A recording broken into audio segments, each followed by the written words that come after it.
Shalom, shalom. First and foremost, I want to give all praises, glory, and honor to Yahweh, Bashim, Yahushai, Bashim, Kakwadash. Double honors into the apostles, elders of Great Millstone. Peace, blessings, and salutations to those who elect. It's the brother Tazi up, the GMS Pittsburgh, coming at you with another lesson through the spirit and power of Yahweh, Bashim, Yahushai. The water Yahweh, Bashim, Yahushai, putting the spirit on me to do this lesson. The Lord's will is edifying to the sheep and to the flock of Yahweh, Yahushai. To so-called Negroes, Latinos, and Native Americans whose forefathers go back to Abraham, to Isaac, and to Jacob. You are indeed the true biblical Hebrew Israelites, and you need to repent, for the kingdom of heaven is at hand. Getting straight into it, man. Another, wars, rumors of wars, division, prophecy. All right. Getting straight into it and straight to the point. Lord's word is edifying to the sheep and to the flock of Yahweh Yahushai.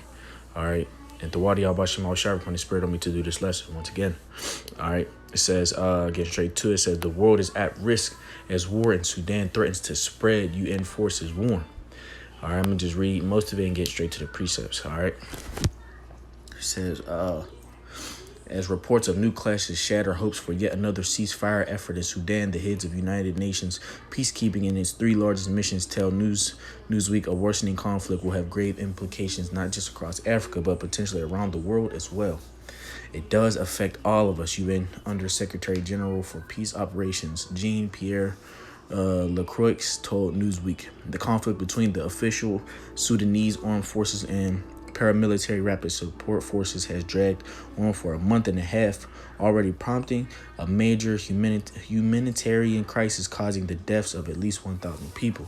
As UN peacekeeping marked its 75th anniversary on Monday, the Croix warned that the situation had the potential to further deteriorate considerably and spread beyond the African nation's borders, bringing guns, drugs, and militants across continents.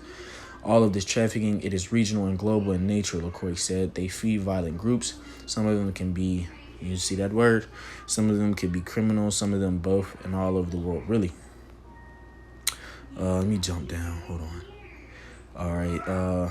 It says, in fact, the spillover has already begun. The fighting in Sudan, home to one of Africa's largest refugee populations, has prompted a mass exodus to neighboring countries in which UN peacekeeping missions operate in support of efforts to stabilize internal conflicts and address massive humanitarian needs.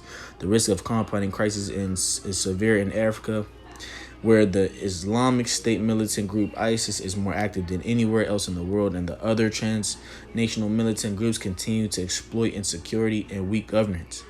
The situation in South Sudan is particularly sensitive as displaced persons have already begun to enable IBA, an oil-rich territory claimed by both Sudan and South Sudan. The feud over this borderline has outlasted this 2006 peace agreement that ended a civil war and paved the way for South Sudan's independence in 2011.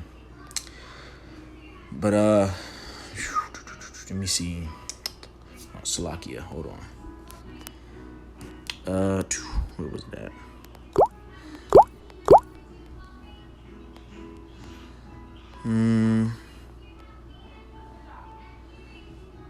Oh, yeah, here we go. All right, yep. It says a flood of refugees from South Sudan, from Ethiopia, or any other of the Horn countries will immediately have an impact on at least Western countries, Haysom said, and maybe some beyond. As head of UNMISS, Haysom's first priority is ensuring stability within South Sudan. He warns the country is increasingly vulnerable to two major potential effects on the north of the conflict: damage to vital oil pipelines on which South Sudan's economy depends, and reversal of hard-war political gains that reduce the activity of armed groups such as the Nuer White Army, which has become increasingly active in recent months. Haysom said the entire region is interlinked. We've got a war in Sudan. We're coming out of a war in Ethiopia. There's Somalia, the Central African Republic. There's Libya, he says. So it's hugely precarious and fragile setting, and South Sudan sits in the middle. You see, so, hey, you want to read the rest, man, by all means, you can find this article on the Newsbreak app or on, online. It's by Tom O'Connor from Newsweek. Getting straight to the precepts, man. So as you can see, man, prophecy Prophecy is booming as usual. All right. So again, without further ado, let's get this. This is Revelation 11:4. The second woe is past, and behold, the third woe cometh quickly, man. World War III is going to happen, man. Okay, this is prophecy. And then it's part of the vision. It's all part of it. All right, so this is Habakkuk 2. And the point is in from 1 to 3. It says, I will stand upon my watch and set me up upon the tower, and will watch to see what he will say unto me, and what I shall answer when I am reproved. And the Lord answered me and said, write the vision and make it plain upon tables, that he may run that readeth it. All right, we're sitting upon our tower, we're watching. Okay, we're watching, and we're paying attention to the signs. We're paying attention to all the things that the Lord told us to pay attention to see where we're at in prophecy, man. To see where we're at, man. And we see, man, the buildup. We see the earthquakes. We see the uproars of the people. We see the division, man.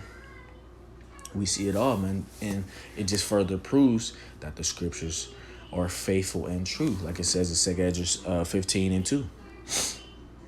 All right, it says, for the vision is yet for an appointed time, but at the end it shall speak and not lie. Though it tarry, wait for it, because it will surely come. It will not tarry, man.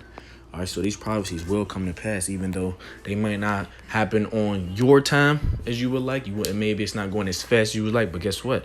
It's still going to come to pass. It's still going to happen, because while we're on the Lord's time, but it will happen, okay?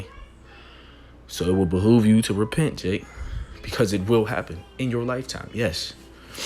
All right. Matthew 24:6 says, and ye shall hear wars and rumors of wars. See that ye be not troubled, for all these things must come to pass, but the end is not yet. For nation shall rise against nation, and kingdom against kingdom, and there shall be famines, and pestilences, and earthquakes in diverse places. All these are the beginning of sorrows. So as you can see, it's all a part of prophecy. All these things are happening according to the Lord's will, man. Okay, and you see the division in not only in these different countries, but you see the division in people's households. You see the division in people's jobs, companies. There's great division in the world today, and that's because we're under the wicked, man, under Esau, Edom. Okay, Job 9:24. The earth is given into the hands of the wicked. He covered the faces of the judges thereof. If not, who is he, man? And the earth is in shambles right now because of this devil. Okay, real quick, let me get it before I get Luke 12, Proverbs. I believe it's Proverbs 28. Proverbs 28 or 29, Slakia. Yep, 29 and verse 2, it says, when the righteous are in authority, the people rejoice. But when the wicked beareth rule, the people mourn. And the earth, the people are in a mourning state right now because we are under the rulership of the wicked. All right, Luke 12:51. Suppose ye that I am come to give peace on earth? I tell you nay, but rather division. And we are witnessing the division before our eyes, man. It is manifested right before our eyes. And it's going to increase rapidly, drastically. It's going to increase, man. You see? So guess what? Whether you hear or forbear, you're going to know in these times coming, and in the days that's coming ahead, you're going to know in those days that the prophets were among you. All right, so with that, Lord's widows is edifying. I want to give all praises, glory, and honor to Yahweh, Ba'ashem Yahushai, Ba'ashem Rakakwadash. Double honors into the apostles, elders of Great Millstone. Peace, blessings, and salutations to the hopeful elect. To Brother Taziar with the GMS Pittsburgh camp. All right, till next time, I want to say Shalom. Wa ba ba ba.